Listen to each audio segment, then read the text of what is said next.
আরে ইউনুস ভাই, তুমি 300 স্পিডে রিক্সা কেন চালাচ্ছ?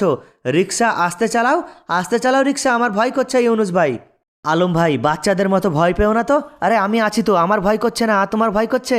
ইউনুস ভাই একটা কথা বলো, কিছুদিন আগে আমি তোমাকে দেখলাম তুমি ইলেকট্রনিক গাড়ি, ব্যাটারি সিস্টেমের গাড়ি টোটো চালাচ্ছিলে। টোটো বিক্রি করে রিক্সা চালাচ্ছ, ব্যাপারটা বুঝলাম না।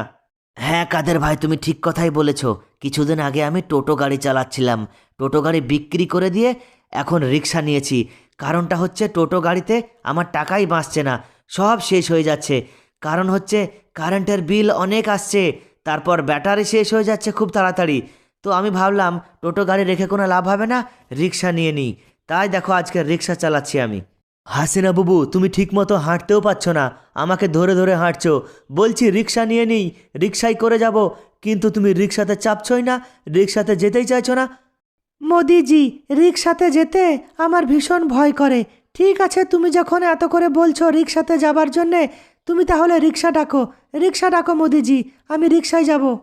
ঠিক আছে হাসিনা বাবু, আমি দেখছি। আরে ওই তো রিক্সা। ও রিক্সাওয়ালা ভাই, যাবে নাকি, নিয়ে যাবে নাকি? আরে মোদিজি, তুমি তুমি হাসিনা বাবুকে নিয়ে কোথায় এসেছিলে? আর যাব না মানে? আরে আমার যাওয়া আসাই তো কাজ। ঠিক আছে, তোমরা দুইজন দাঁড়াও, আমি কাদের ভাইকে আর হিরো আলমকে রেখে আসছি, তারপর তোমাদের নিয়ে যাব। আরে মোদি চাচা, ভালো আছো মোদি চাচা? আর হাসিনা বাবুকে নিয়ে তুমি কোথায় এসেছিলে? কাদের ভাই, হাসিনা বাবু একটু অসুস্থ, তাই হাসিনা বাবুকে আমি হাসপাতালে নিয়ে এসেছিলাম। তোমরা কোথায় যাচ্ছ কাদের ভাই? আমরা এই সামনেই নেমে যাব, আমাদের একটা কাজ আছে। আমি আর হিরো আলম ওইখানে এসেছিলাম। ইউনুস ভাই, তুমি এক কাজ করো, আমাদের এখানেই নামিয়ে দাও। তুমি মোদি চাচা আর হাসিনা বাবুকে নিয়ে যাও এখান থেকে। অনেক ধন্যবাদ কাদের ভাই, তোমাকে অনেক ধন্যবাদ। ভিডিওতে লাইক করো, শেয়ার করো, চ্যানেল সাবস্ক্রাইব করো।